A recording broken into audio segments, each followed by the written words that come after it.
Hello, I'm Sue Henderson from Age Friendly South Portland. I'm also a member of the City Council and a retired nurse. Today, I'm going to be talking with Anna Guest. Anna, would you like to introduce yourself? Yeah, great. Thanks so much, Sue, for inviting me to be part of this program. My name's Anna Guest. I work at the Southern Maine Agency on Aging, and I work with a great team of volunteers to bring wellness programming to the community. Today, I'm here to talk with you about falls prevention and what we can do to reduce our risk of falling, especially with winter coming on. It's a great time to be talking about this. I agree. Well, people of all ages certainly fall, not just older people, but the risk of falling does increase as we age. And there's a lot of reasons for that, from the normal changes of aging. Our joints may be less flexible, our muscles less strong, and for several reasons, our balance isn't as good as it was in our youth. Our blood vessels may not react to changes in posture as quickly as when we were young, and our vision and hearing may not be as acute as they once were. So, Anna, in general, given all this, are there things that we can do for ourselves and our environment to help us prevent the risk of falling? Yeah, that's the really great news is despite all these potential factors that we might be dealing with in our own bodies or our environment, there are tons of things that we can really do to reduce the risk. And I think it's also really important to, as you noted, Sue, just recognize that falls do happen throughout our lives. But, as we get older, because of some of those factors that you mentioned, a fall can have much more serious impact on our lives. So that's why we want to do everything that we can to prevent them. So, what kind of activities can we do? What kind of physical activities might help us? Yeah. So there are a few like main categories I always mention to folks as far as prevention goes.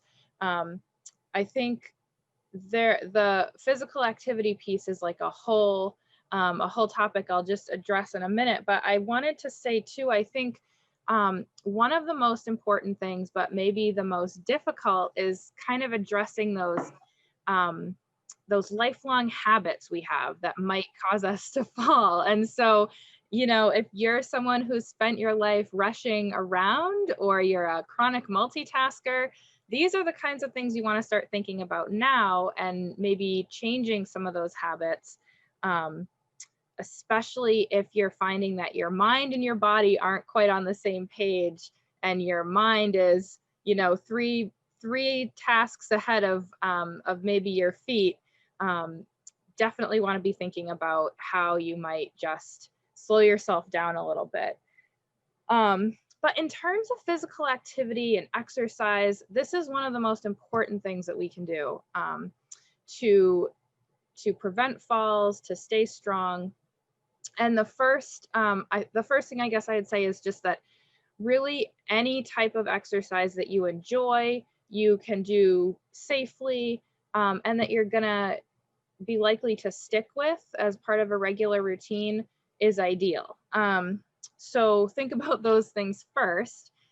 But then there are different components to activity or physical activity that can really help us with falls prevention. So specific balance exercises that can really be trained. Your balance can really be trained like a muscle to become stronger. Those can be really important. Keeping your legs strong, the large muscles of your lower body help us to do everyday activities with much more ease and confidence.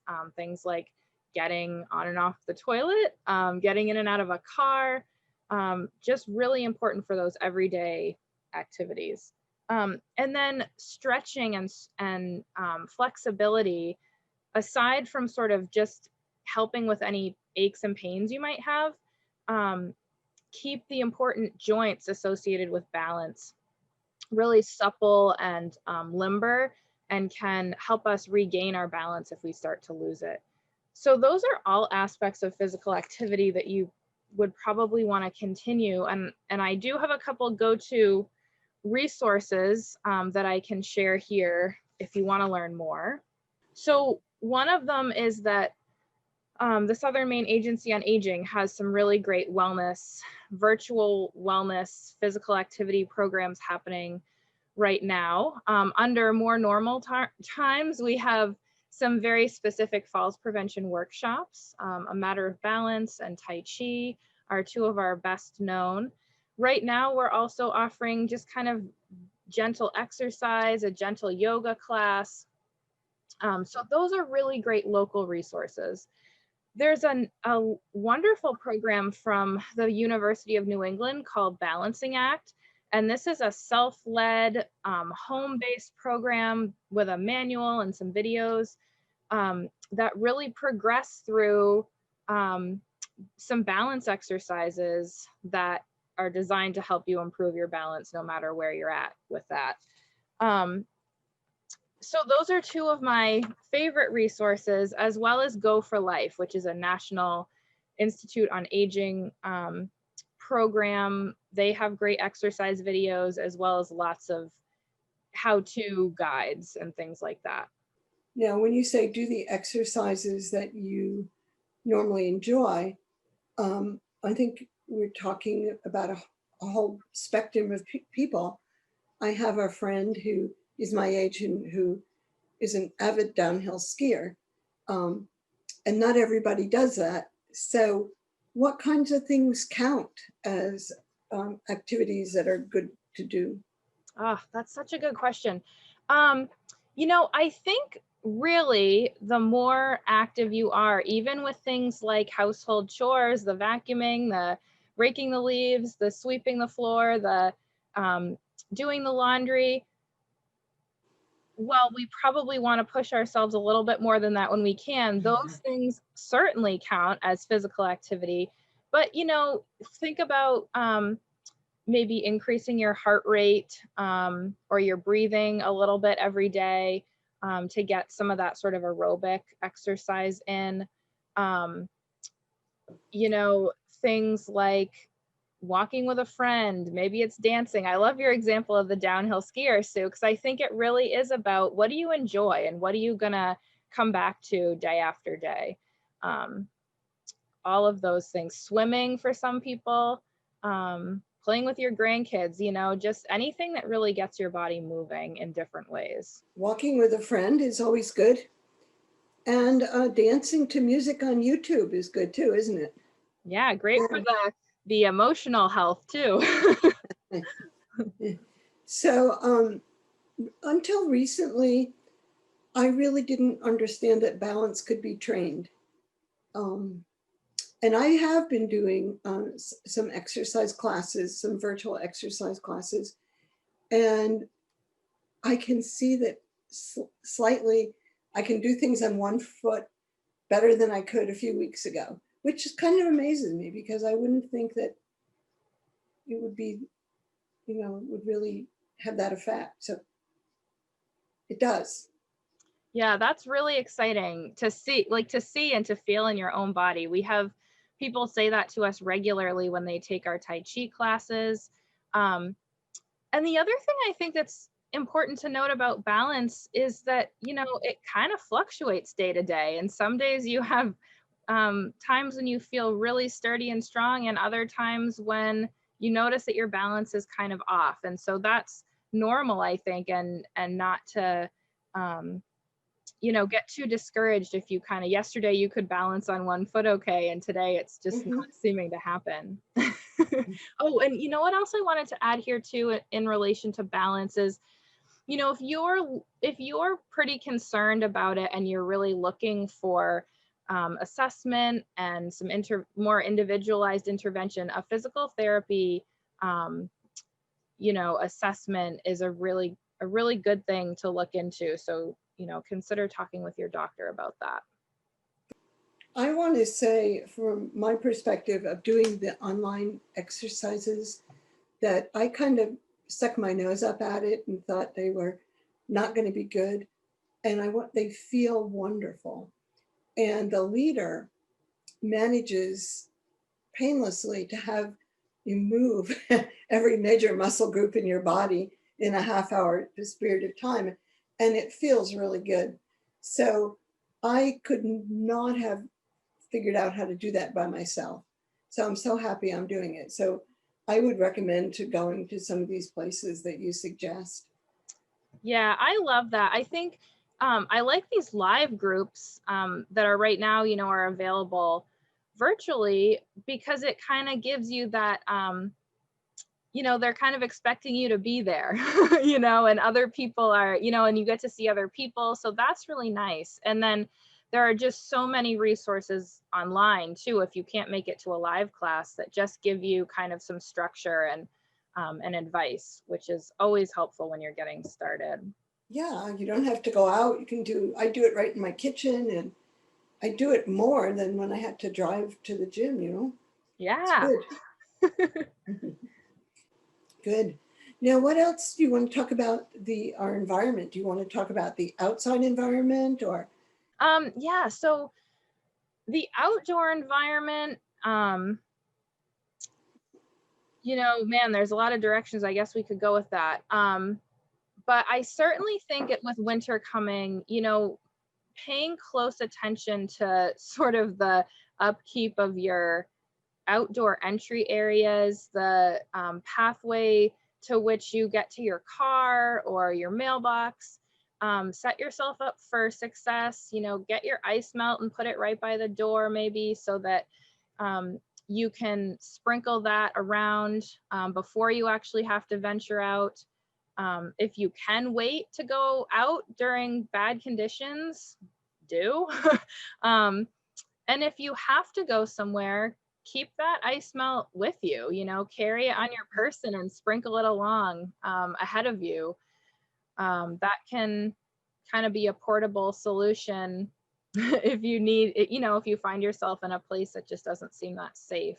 I think the other thing is like being an advocate for yourself and for your community, and being willing to speak up, and let someone know if you're visiting a shop and you think their entry area isn't very safe, or call the city, if you feel like there's anything they can do to help you. So we have a couple things going on actually that I wasn't going to talk about, but you just led right into it. In South Portland, we have Sand Bucket for Senior programs. Awesome. So all people have to do is call the Public Works Department and ask for Sand Bucket, and it will be delivered to their house. So that's pretty awesome, free of charge. I love that. And this year, for the first time, we're going to do a pilot project in Knightville and in Thornton Heights, and we're going to have a few sand barrels put along the sidewalks so people can, if they're walking, take a scoop of the sand and put it ahead of them on the sidewalks. And we're going to pilot a golden shovel program. Yes. Have you heard of that? Yeah, that's where like the local business owners kind of pitch in to make, and it's a prize, right? Yes. So the business with the cleanest sidewalk gets a golden shovel at the end of the season. So we're going to try. I love that. We're going to pilot that this year, a limited version. So there are things we're doing like that. So do you want to move to talking about what we can do in our homes to increase our safety? Yeah, definitely. So, home safety, I think, is certainly a big piece of falls prevention. There are some kind of like small, or maybe I won't say quick fixes, because some things you might need to have help from like a family member or maybe a handyman or something. But I think the big ones are handrails and grab bars. So making sure that any stairways that you use regularly have a handrail on both sides is ideal if you don't have that. And then certainly in and around the bathtub, the toilet, having some well-positioned grab bars that you can use for steadying. Another big one I think is lighting. So, certainly in stairways, I think a lot about those of us who get up in the night to use the bathroom a time or two, and making sure that if you are moving in the dark, that you that you have a light of some sort. So I know some people keep a flashlight at the side of their bed. I have some night lights around my house that just kind of give off some illumination. And then clutter and pets are the two others. You know, I tend to have kind of a cluttered house, and so also I do falls prevention education for a living. So I find myself oftentimes stepping over something and thinking, oh geez, better be careful of that. But really the ideal thing to do is to keep your walkways clear of cords, of, you know, clothing or towels, or, you know, whatever you might, boxes, whatever you might be using or storing around your house. And the pets, that's a tricky one because we don't always have control over our pets. But, you know, I've heard of people who have put a bell on their cat or dog to help them be a little bit more aware of where the animal is. Because I think a lot of falls are kind of a perfect storm of lots of different things going wrong at the same time. You know, you're rushing and you're thinking about whatever you have to do next, and then your dog runs in front of you, you know, or you're about to take the dog out for a walk, and, you know, your spouse asks you a question, you're looking the other way, and the dog goes darting, and there you go. You know, so really kind of just, I think a lot of it really comes back to just being mindful and in the moment. I think what you're saying is we're not helpless or hopeless. There's a Right. lot we can do to Oh stay my gosh. There's so much. I mean, I feel like, of course, there are those factors we don't always have control over, but I think there are so many more things that we can really pay attention to and make choices about for ourselves. And ultimately, you know, for me, I think, and just hearing people's stories in classes over the years, it's really about, you know, how do you want to age? How do you want to live? And most people say they want their independence. They want to do what's important to them and live where they want to live. And so these are some of those small ways that you manifest that. Yes. Another thing is I want to just throw in is pride too.